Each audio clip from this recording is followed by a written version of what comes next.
반갑습니다. 허브증권 방송입니다. 이번 시간에 같이 볼 종목은요, 꿈의 배터리 삼성 SDI 되겠습니다. 종목 코드 번호 006400이고요.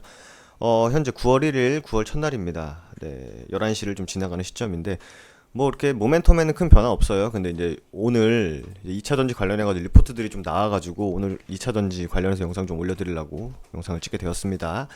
삼성 SDI 먼저 요약부터 해드리면은 5세대 배터리 한 번 충전 시 600km까지 갈 수 있는 배터리를 이제 진행 중인데, 그리고 추가적으로 삼성 SDI 전고체 배터리를 개발 중인데, 이거는 삼성 그룹 차원에서 진행하고 있는 거기 때문에 매우 중요하다 말씀드렸던 것 같습니다.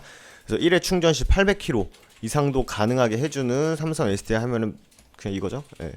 배터리 오브 드림인가요? 꿈의 배터리가. 네, 이렇게 좀 보시면 되실 것 같습니다.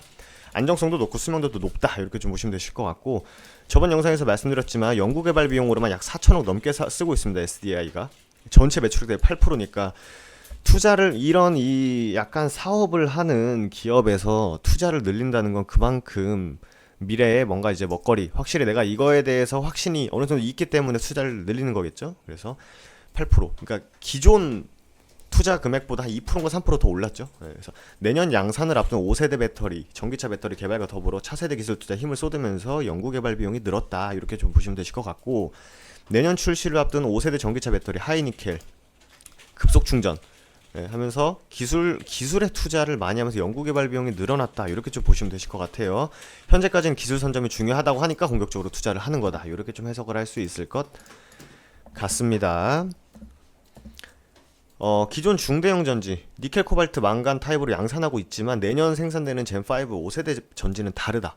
니켈, 코발트, 망간이 알루미늄으로 바뀌었죠.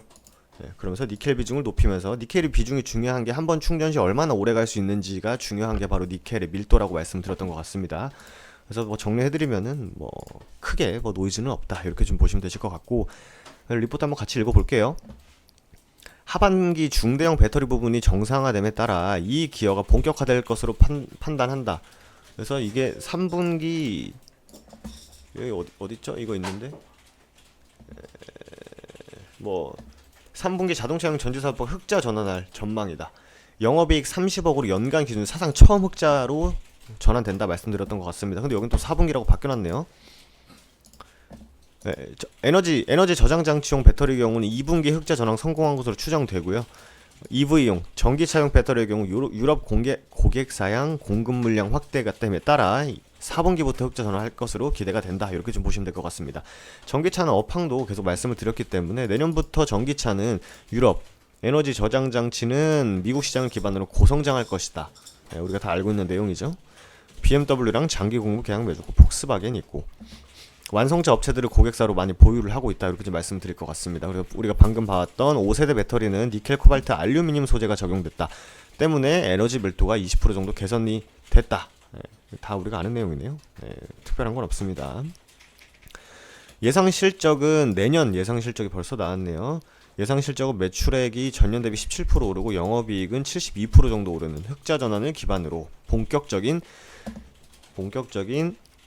증익 구간 진입이 기대될 것이다, 이렇게 좀 보시면 되실 것 같습니다. 그래서 특별한 내용은 없어요. 우리가 다 아는 내용입니다. 하지만 이제 최근에 시장 변동성을, 이게 물론 코스피 종목이지만 코스닥을 사실 840포인트 기준으로 보시는 게 가장 좋거든요. 코스피 같은 경우는 아무래도 삼성전자의 영향을 많이 받고 대형주들의 영향을 받다 보니까 뭐 지수를 아예 안 볼 수는 없지만, 그래도 2차 전지 전기차 같은 경우에는 우리가 중장기 모멘텀을 가지고 보는 종목이기 때문에 기술적인 분석을 해드리면, 이미 여기 40만원을 돌파를 해줬습니다. 깔끔하게 40만원 돌파를 해줬고, 40만원에서 50만원 사이에서 약 10만원 정도의 주가 차이가 있지만 한 20% 되겠나요?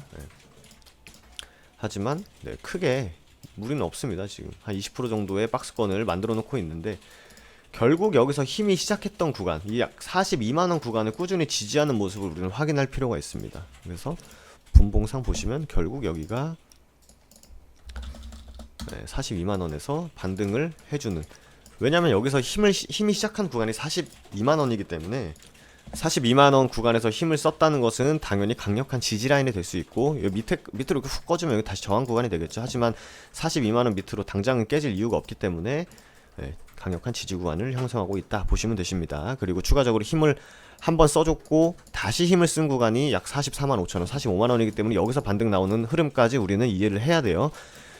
여기 지지 구간을 깨고 저항 구간으로 만들어 놓고 재차 거래량을 실으면서 뚫어놨기 때문에 다시 요 구간을 우리가 45만 원에서 47만 원 사이에서는 크게 분할 매수 구간으로 들어가도 뭐 노이즈는 크게 없다고 봅니다. 그럼 만약에 이렇게 빠져도 42만 원까지 해서 강력한 지지 라인을 형성해 놨기 때문에 분할 매수 구간 들어가는 건 나눠서 잡으면 크게 어려움이 없다. 이렇게 좀 정리를 해드릴 수 있을 것 같습니다. 저희 허브증권 방송에서 꾸준히 말씀드린 내용 중에 하나가 첫 매수에 모든 걸 걸어버리면 피곤하다 말씀드렸기 때문에 분할 매수에 대한 중요성은 계속 강조해도 지나치지 않다. 이렇게 정리를 해드릴 수 있을 것 같습니다. 그래서 힘이 시작했던 지점과 돌파가 나오기 전 지점, 그래서 요 구간에서는 꾸준히 박스권을 이어나갈 겁니다. 하지만 이제 3분기, 4분기 실적 하나하나 나오면서 주가의 프리미엄으로 계속 반영이 된다면 주가는 꾸준히 우상향을 보일 것이고요. 좀 시장이나 뭐 2차전지 관련 섹터가 좀 지지부진하다 하면은 박스권 하단에서 진입해서 상단까지 한번 노려보는 전략, 그리고 45만 원을 돌파해주면 추가적인 우상향 구간에 진입한다. 이렇게 좀 정리를 해드릴 수 있을 것 같습니다.